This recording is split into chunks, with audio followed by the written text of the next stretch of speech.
उनका कहना यह कि हरियाणा पुलिस भी झूठ बोल रही है, दिल्ली पुलिस भी झूठ बोल रही है। अगर एब्डक्शन का एफआईआर दर्ज किया है दिल्ली की पुलिस ने, तो जाहिर सी बात है जो एब्डक्टर है उसको गिरफ्तार करके जेल में भेजना चाहिए था। ना तो हरियाणा पुलिस ने काम किया है और ना ही दिल्ली पुलिस ने काम किया है। इसका मतलब जो दिल्ली पुलिस ने एफआईआर दर्ज की, एफआईआर झूठी है और वो पंजाब पुलिस के काम में बाधा डाल रहे हैं। अरविंद जी, देखिए, आप मेरे से बहुत टेक्निकल सवाल पूछ रहे हैं जो किसी एडवोकेट से पूछना चाहिए। और पुलिस ऑफिसर के नाते विकास नारायण राय जी ने बताया कि आशुतोष जी, ये जो आम आदमी पार्टी ने जो किया है, आप एक वरिष्ठ पत्रकार हैं, तो मैं भी किसी पत्रिका से जुड़ा हूँ, मेरे अंदर का भी पत्रकार प्रकट हो रहा है। मैं दो छोटे छोटे सवाल पूछना चाहता हूँ। आम आदमी पार्टी के गठन में और आंदोलन में आपकी महत्वपूर्ण भूमिका है, और यहाँ कोई पूछेगा नहीं, मैं सत्य हिंदी के दर्शकों के लिए छोटा सा पूछ रहा हूँ। आशुतोष जी, क्या आपको कभी किसी मोड़ पे फील होता है कि आपने आंदोलन में जो समय दिया, आपने गलती की? क्या कोई गिल्टी है आपके अंदर? अरविंद जी, मैं अपने दर्शकों के लिए स्पष्टीकरण दे दूं। आम आदमी पार्टी के आंदोलन से मेरा कोई लेना देना नहीं था। आम आदमी के जब आंदोलन चल रहा था उस वक्त मैं IBN 7 में मैनेजिंग एडिटर था, चैनल हेड था। जिस तरीके की रिपोर्टिंग होनी चाहिए मैंने उस तरीके की रिपोर्टिंग वहां पे की, जो मुझे सही लगा। दूसरा, आम आदमी पार्टी बनने के बाद चुनाव लड़ा 2013 में, उनकी सरकार बनी। उनके सरकार बनने के बाद मैंने आम आदमी पार्टी ज्वाइन की। इसलिए मेरा आम आदमी पार्टी के आंदोलन से, अन्ना के आंदोलन से कोई लेना देना नहीं है, यह मैं स्पष्टीकरण देना चाहता हूं।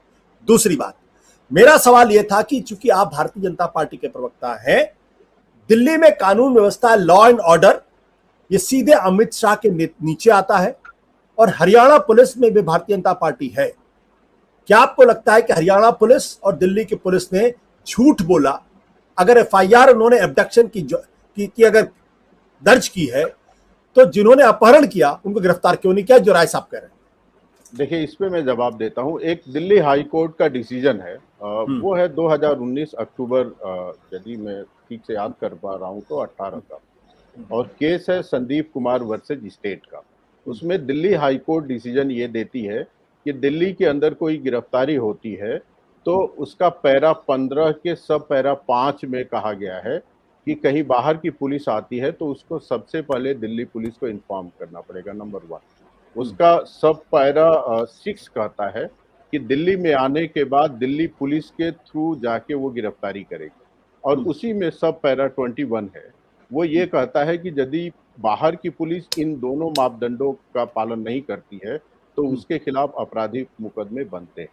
दिल्ली पुलिस ने जो कार्रवाई की है वो उसमें दिल्ली का जो हाईकोर्ट का जो फैसला है और दिल्ली हाईकोर्ट का जुरिडिक्शन जो दिल्ली है, वहाँ जो घटना हुई है, तो दिल्ली हाईकोर्ट का एक महत्वपूर्ण निर्देश है, उसको ध्यान में रखते हुए दिल्ली पुलिस ने बग्गा जी के परिवार के कंप्लेंट पर एफआईआर दर्ज किया है और कार्रवाई की है। और जो गिरफ्तारी हुई है, चूंकि दिल्ली हाईकोर्ट के फैसले को देखें, सीआरपीसी को देखें और पंजाब पुलिस रूल को देखें, तीनों को देखें, तो गिरफ्तारी के जो मानक मापदंड हैं उसका पालन नहीं किया गया है। तो कानूनी रूप से मुझे लगता है कि उसको गिरफ्तारी नहीं कहेंगे, निश्चित रूप से वो अपहरण के श्रेणी में आएगा। अब एक दूसरी बात, आप अनुमति दे तो 1 मिनट मैं कहना चाहूंगा, और नहीं तो जी प्लीज कहिए। सुनना होगा तो मैं बाद में आप अपनी बात पूरी करिए। कोई ऐसी बात नहीं। देखिए, मैं ये कहना चाहता हूँ आशुतोष जी, जब आम आदमी पार्टी का आंदोलन शुरू हुआ तो आम आदमी पार्टी के नेताओं ने और दिल्ली के मुख्यमंत्री श्रीमान अरविंद केजरीवाल जी ने भारतीय जनता पार्टी के सभी बड़े महत्वपूर्ण नेताओं पे तरह तरह के अनर्गल आरोप लगाए। हमारे उस समय के तत्कालीन जो राष्ट्रीय अध्यक्ष थे नितिन गडकरी जी, उनके ऊपर करप्शन के चार्जेस लगाए। अरुण जेटली जी वरिष्ठ नेता थे, राज्यसभा में नेता प्रतिपक्ष थे, उनके खिलाफ करप्शन के चार्जेस उन्होंने लगाए और ये कहा कि मेरे पास सबूत है। उस समय भी हमारे पास कई राज्यों में सरकारें थी। यदि बदले के भावना से भारतीय जनता पार्टी काम करती तो हम अरविंद केजरीवाल के खिलाफ सैकड़ों की संख्या में एफआईआर कर सकते थे और उठवा भी सकते थे। लेकिन भारतीय जनता पार्टी की प्रतिक्रिया क्या थी कि भारतीय जनता पार्टी खुद नहीं गई, उनके नेताओं ने पर्सनल कैपेसिटी में जाके अरविंद केजरीवाल को कहा कोर्ट के थ्रू कि आपने आरोप लगाया है तो प्रूव करिए। और उसमें फाइनल अंत क्या होता है, केजरीवाल जी बड़े मासूमियत से कहते हैं कि मेरे पास कोई तथ्य नहीं है। ये तो हो गया। और दिल्ली सरकार 4 करोड़ से लेकर 6 करोड़ तक रुपए पे करती है एडवोकेट को। जब आपके पास तथ्य नहीं है तो इतने बड़े नेताओं पर आप आरोप कैसे लगाते हो? और उसको चुनौती दी जाती है, तो उसका भुगतान दिल्ली सरकार जो करदाताओं की गाढ़ी कमाई है उससे क्यों हो?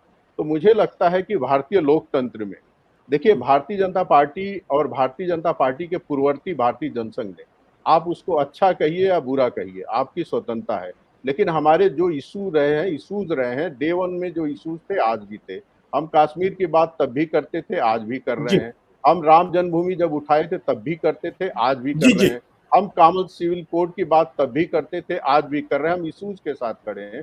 लेकिन आशुतोष जी, आपको भी पता होगा, आम आदमी पार्टी को लगता था कि यदि लोकपाल बिल नहीं आया तो हम्म, देश का भट्टा बैठ जाएगा, आना जरूरी है। सत्ता में आने पर आम आदमी पार्टी का नाम नहीं लेती है।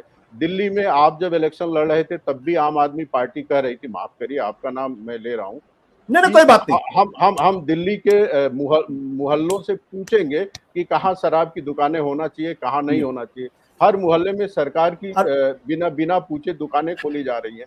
हम गाड़ी नहीं ठीक है। लेंगे, बंगले नहीं लेंगे, कुछ नहीं। तो मुझे लगता है भारतीय पॉलिटिक्स में गिरगिट भी शर्मा जाए। अरविंद केजरीवाल जी से बड़ा भारतीय राजनीति में कोई पलटू राम ठीक नहीं है। मिलेगा। अच्छा ठीक है। हो बुरा हो, आपको स्टैंड तो कायम रखो, कोई स्टैंड नहीं है। ठीक है। और ये जो ठीक है अरविंद जी। गिरफ्तारियां हुई हैं, एक लाइन है, में मैं खत्म करूं, इसके पहले उन्होंने कहा था, ये रिकॉर्ड में है, कि हमारे पास स्टेट गवर्नमेंट का एक पुलिस आ जाने दीजिए, फिर मैं है, बताऊंगा कि पुलिस क्या होती है। और एक शेर के साथ मैं खत्म करूंगा है, कि मैं सूरज के साथ रहकर भी तहजीब नहीं भूला, तुम जुगनू के साथ रह के मगरूर हो गए। तो अरविंद केजरीवाल जी, एक स्टेट मिली है और एक स्टेट की ठीक है। पुलिस मिली है। अपने आप को आप क्या समझते हो? ठीक है जनता से अरविंद जी। बड़ा इस देश में कोई नहीं होता। सत्य हिंदी का ऐप डाउनलोड करें गूगल प्ले स्टोर पर।